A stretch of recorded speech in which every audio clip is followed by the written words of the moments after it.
The Intruder in the House by Omar Cuellar. Jeremy was 19 years old and knew well that he suffered from a kind of social deviation. Jeremy liked to enter other people's houses when their owners or occupants were not home. It had all begun when he was 8. At that age, he started to admire the beautiful architecture of the houses that dotted New England. He felt equally drawn to and mesmerized by the facades of colonial, Dutch, Georgian, and federal-style homes. Back then, he barely dared to step beyond the front gardens, most of which didn't even have fences. When he turned 15, he came across a house whose architectural beauty was, to him, truly spectral. He could stand for many minutes on end, standing on the opposite side of the street, staring at that facade. Jeremy lived in Montpelier, Vermont. It was that spectral house that became the first one he ever dared to enter when its residents were away. And from that moment on, he realized he had been born for this, to enter other people's homes. He couldn't explain why he did it. He had heard, read, and seen on television that people who broke into other people's properties did so to steal money, valuables, cigarettes, drugs, alcohol, or underwear. He also knew that, sadly, there were truly deranged individuals who entered homes to harm or kill others. But none of those reasons applied to him. Jeremy entered houses simply to observe their interiors. He didn't know why or what for. At least he wouldn't know until one day in the future, when he turned 19. When he was 15 and illegally entered that property whose facade had so fascinated him, he felt an incredible mental peace the moment he stepped into the living room, a space now empty of any other human presence. Perhaps it was because the owners were gone and Jeremy now felt like the master of the house. He considered that psychological explanation, but it never fully convinced him, because once inside, he would stare at the walls, ceilings, furniture, rugs, and decorations as though they were objects from another, not the world we know, the human world. It was as if Jeremy were astonished to exist among those pieces of furniture and to possess 5 senses with which he could perceive them and make them exist. Jeremy also knew there were other teenagers his age who broke into houses to prove how brave they were because they had lost a bet or simply because doing something forbidden was irresistibly thrilling. But that wasn't his case either. He didn't care whether he was discovered by the owners, the neighbors, or even the police. Other people and their opinions meant nothing to him. What mattered to Jeremy was that no one else be present, so he could observe the place without another human being there. He always wondered how living rooms, kitchens, bathrooms, and bedrooms behaved in the absence of people, which is why he always walked, or rather drifted, silently once inside a new house. It was like a ritual of respect toward the house itself. There were times when Jeremy remained stealthy and silent while examining every room because he believed that, by sharpening his senses, he might capture something the residents could never perceive. They were always distracted, sunk in the noise of everyday life. Stress, children, work, school, problems, food, music, television, all of it. One had to be quiet and attentive to truly appreciate what happened inside a house when its usual, routine inhabitants were not there. Jeremy didn't believe in ghosts, and that wasn't why he entered houses either. He had no interest in becoming a ghost hunter, even if ghosts really existed. To him, that was nonsense. The closest thing to ghosts he had ever encountered inside a house were photographs of recently deceased relatives that, for some reason, family members had hung on a wall or placed on a nightstand. Whenever Jeremy somehow learned that the person in the photo he had just seen had died not long ago, he would get goosebumps. And how did Jeremy know so much about the people whose houses he entered? Over the years, he had become an expert at secretly and meticulously investigating the lives of his neighbors and townspeople. He studied their routines, schedules, tastes, hobbies, families, and social circles. At first, he had been clumsy and careless. Luckily, he was never caught breaking in, but he soon realized he had to be much more cautious, or one day someone would surely report him. Thanks to those careful investigations, he always made certain, before entering a new house, that its occupants were at school, work, the supermarket, or church, and he calculated how long they would be gone. That way, he had enough time to go in and contemplate the walls, ceilings, furniture, rugs, and every ornament that reigned in the heart of the house.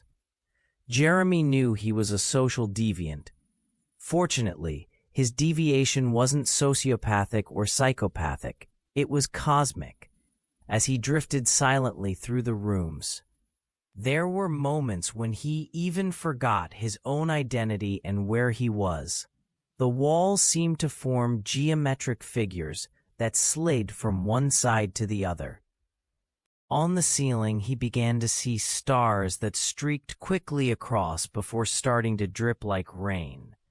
The furniture sometimes appeared to emit light like certain stars, lights that flickered, and then bursts of color would brush against his shoulders, head, and eyes. He had to dodge them, or he would get hurt. Then the colors would form whirlpools and small constellations, just like the ones he had seen in his astronomy books. Fortunately, once he left those strange houses that made him dream, he remembered his name was Jeremy, that he was 19 years old, and that he currently lived in Montpelier, Vermont, United States. Although breaking into houses had now become a kind of cosmic exploration, this strange phenomenon, far from making Jeremy stop, only fueled his curiosity to keep exploring the interiors of homes. One winter afternoon, Jeremy stood open-mouthed with surprise. After making sure that the sole occupant of the one whose house he wanted to enter had left and would be gone for a long time, he noticed from across the street that every light in the house was on. This can't be possible, he thought. Mr. Dodd lives and has lived alone in that house for years. Unless a smile spread across Jeremy's face. Mr. Dodd forgot his girlfriend at home. So what do I do now? I guess I can wait for another day. But if he really has a new girlfriend, it'll be harder to get in from now on. Don't be a coward. How long has it been since you entered an occupied house?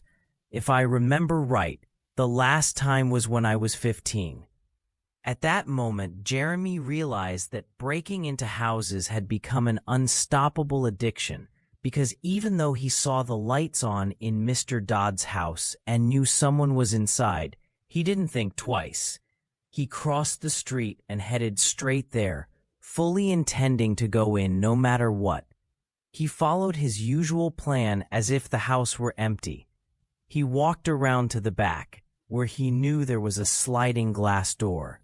Before reaching it, he passed a window he believed belonged to a bathroom. Its light was on too, so he crouched and crept silently until he reached the glass door. Fortunately, it was unlocked, and he slid it open without any trouble. It was almost as if someone had been expecting him and left it open on purpose. Once inside, the living dining room was the first space he encountered. It was impeccably tidy. There were none of those portraits of living or dead people that he so disliked. No signs of humans or pets. Good, he thought. At least I won't have to run from a dog this time. He wandered through every room, all of them brightly lit. It felt as though someone had turned on all the lights either to welcome him or to scare him away. Suddenly he jumped. Something had startled him. He heard footsteps coming from the garage. He moved toward the sound cautiously, a little frightened and worried. "I'm sure this time they're going to catch me." When he reached the garage, he saw nothing unusual, no person at all. Slightly disappointed, he returned to the living dining room. This time he heard something different. Not footsteps, a faint voice. Jeremy turned to his left and suddenly saw a rapid burst of blue and red colors that struck him and dragged him across the room. It kept pulling him until his head slammed against a wall in one of the hallway walls, and he lost consciousness for a few minutes. When he opened his eyes again, he was no longer in that house. He was in the house of his childhood. He couldn't believe it. How had he been teleported back to the home where he grew up?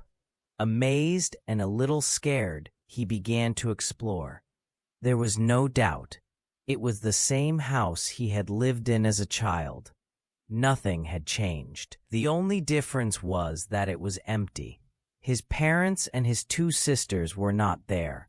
Outside, it was dark and raining. Then Jeremy began to feel fear. The kind of fear you feel when you're vulnerable. The fear you feel when you're alone. The fear a child feels.